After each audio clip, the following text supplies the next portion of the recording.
kuhusiana na bima mpya ya SHA.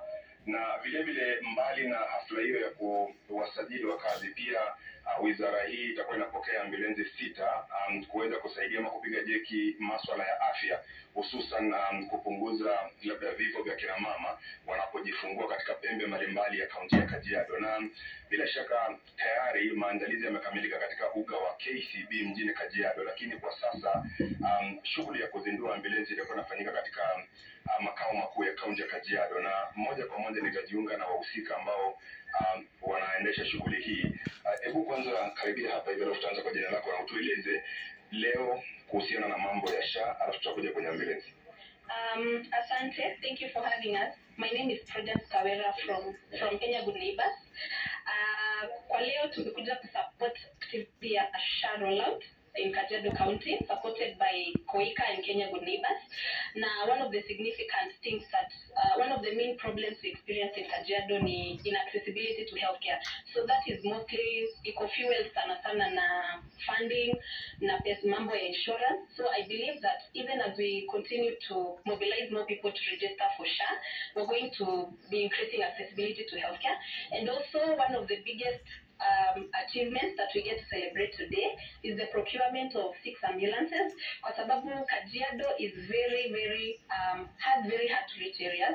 Kwa hivyo, through Koika and the Maternal and Newborn Health Project from Kenya Good Neighbors, we've been able to procure 6 ambulances. I believe kwa leo Kajiado is going to enjoy increased emergency referral services, and in hopes of also reducing mortalities in Kajiado. Thank you. Labda tukisalia hapo kwa SHA, kumekuwa na changamoto hapa na pale kuhusiana na mambo ya SHA. Labda leo mtakuwa mnaweka mikakati gani kuhakikisha kwamba wananchi wanapata ujumbe sahihi ili kuweza kujisajili? Kwa hivyo kwa mara kadhaa we empower CHPs. Hao ndio kwa sahihi wanatusaidia mashinani, kusaidia kuelezea watu how to register for SHA. Na kwa siku kama ya leo, we continue to increase mobilization opportunities to ensure that the more community people are empowered and informed about the social health authority and the insurance covers. Kwa hivyo kwa sahihi, we are aware of the challenges that Kajiado and the entire country continues to face, but today we get to enjoy the presence of our waziri and our governor, so we hope to be able to streamline the process by the end of the day and increase the accessibility for more people.